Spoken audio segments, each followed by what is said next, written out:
तो नमस्कार, colonel Ajay Shivaji Astro Money Group First Global Astro Finance digital channel से आपसे मुखातिब होता हूं। आज मंगलवार 14 अक्टूबर सन 2025। दोस्तों, कॉटन कॉम्प्लेक्स पर चाहे कॉटन सीड ऑयल और कॉटन सीड ऑयल केक यानी कपास या खली बिनोला कपास यान, इसके ऊपर संपूर्ण जानकारी देने वाला देश का पहला चैनल है।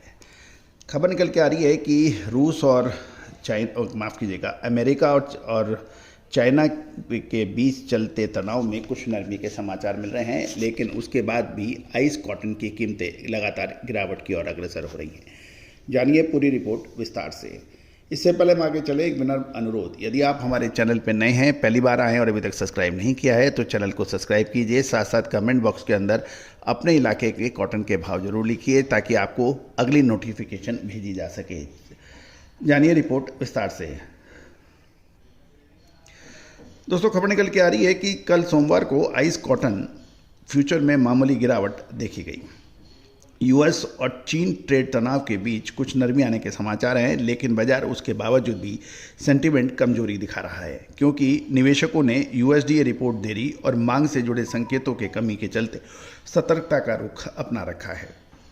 दिसंबर कॉन्ट्रैक्ट देखें तो 0.25 सेंट या 0.4% गिरकर 63.59 सेंट प्रति पाउंड पे बंद हुए। पिछले सत्र में कीमतें अप्रैल के महीने के बाद सबसे निचले स्तर तक गिर चुकी थी। सप्तांत की बात करें तो यूनाइटेड स्टेट ऑफ अमेरिका के राष्ट्रपति के नरम बयान से बाजारों में थोड़ी राहत दिखी, लेकिन ट्रेडर्स ने खरीदारी सीमित रखी क्योंकि नीति और डिमांड से जुड़े संकेत स्पष्ट नहीं थे। दूसरी ओर ट्रंप सरकार के बार बार बदलते बयान से भी अब दुनिया ऊब चुकी है और निवेशक उस पर अधिक भरोसा करने को तैयार नहीं है। यूएस जो दुनिया का सबसे बड़ा कॉटन एक्सपोर्टर माना जाता है, चीन जो प्रमुख खरीदारों में से एक माना जाता है, इन दोनों के बीच ट्रेड रिलेशन बाजार की दिशा अक्सर तय करते हैं। किसी भी नीति के बदलाव या नए डायलॉग से एक्सपोर्ट फ्लो और शॉर्ट टर्म कीमतों पर असर पड़ सकता है।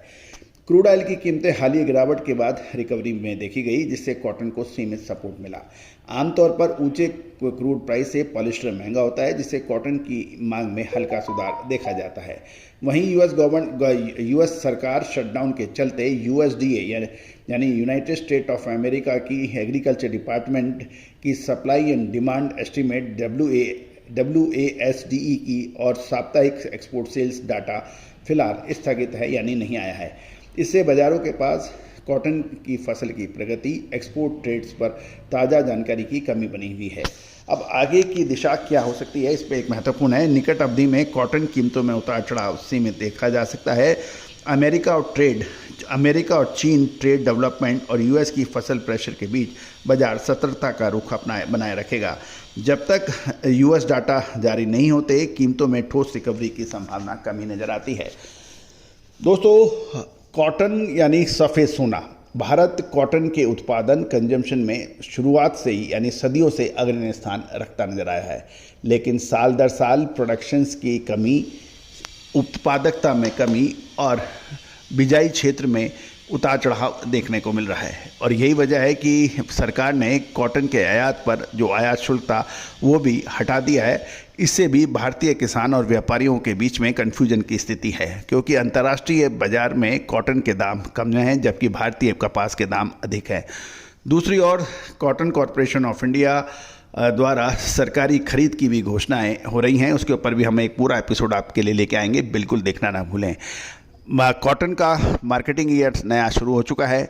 दोस्तों, ये वो बाज़ार है जो होता है वो दिखता नहीं, जो दिखता है वो होता नहीं। आपको याद होगा साल 2022 के आसपास जब कॉटन का उत्पादन 15% अधिक हुआ था, सभी मार्केट विशेषज्ञ कॉटन के अंदर बड़ी गिरावट की बात कर रहे थे। उस वक्त हमने यही कहा था कि कॉटन की गिरावट के अंदर आप अग्रिम माल खरीदें या ना खरीदें, लेकिन अग्रिम बेचिएगा मत। और जिन्होंने फॉरवर्ड सौदे बेचे और माल नहीं खरीदा और उसके बाद वो 48,000 प्रति कैंडी के भाव 1,10,000 तक पहुँचे थे, और उसके बाद जब भाव 1,10,000 पहुँचे थे तो बहुत से लोगों ने ज़बरदस्त छलांगे लगाई आयात करने के लिए, और जो आयात जिन्होंने किया वो लगभग सभी डिफ़ॉल्ट हुए और उनका घाटा अभी तक पूरा नहीं हुआ है।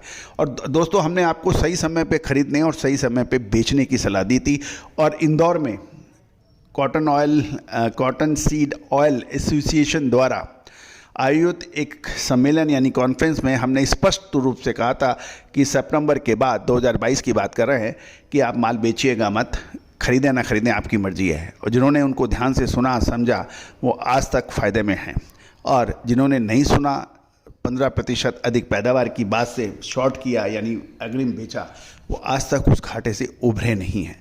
तो दोस्तों, कॉटन हो या फिर गवार सीड, सोना चांदी हो या कच्चा तेल, मसाले हों या फिर अनाज, दालें हों, इन सब पर विशेष अग्रिम रिसर्च रिपोर्ट उपलब्ध है जो कि सहयोग राशि अदा करने पर उपलब्ध होगी।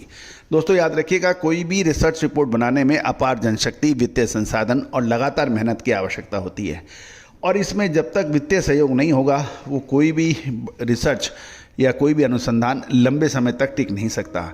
विशेषकर भारतीय अनुसंधान पद्धति की और इंडियन सिस्टम एनालिसिस जो है वो उसकी सटीकता किसी दूसरे अनुसंधान सिस्टम से काफ़ी हद तक आगे है, क्योंकि ये रियल टाइम देती है। दोस्तों अग्रिम विशेष विश्लेषण के लिए संपर्क करें। All the very best, good luck, happy trading. Sonakshi की रसोई में आज की स्पेशल गेस्ट है मौसमी चैटर्जी जी। ये जी नहीं, मौसमी आंटी। ओके आंटी मौसमी, तो आज आप क्या बनाएंगी? मैं क्यों बनाऊं? मैं तो गेस्ट हूँ, आप बनाओ, हम खाएंगे। एक्टिंग में तो हिट हो, अब खाना बनाओ सुपर हिट। ठाट से बनाऊंगी खाना, है ना द बेस्ट एवरीडे मसाला। आओ बनाते हैं मसालेदार छोले। छोले हर रोज के करी में एवरीडे मसाले, शाही बिरयानी में स्वाद का जायका। पटल पोस्तो और शुष्य इलिश भापा।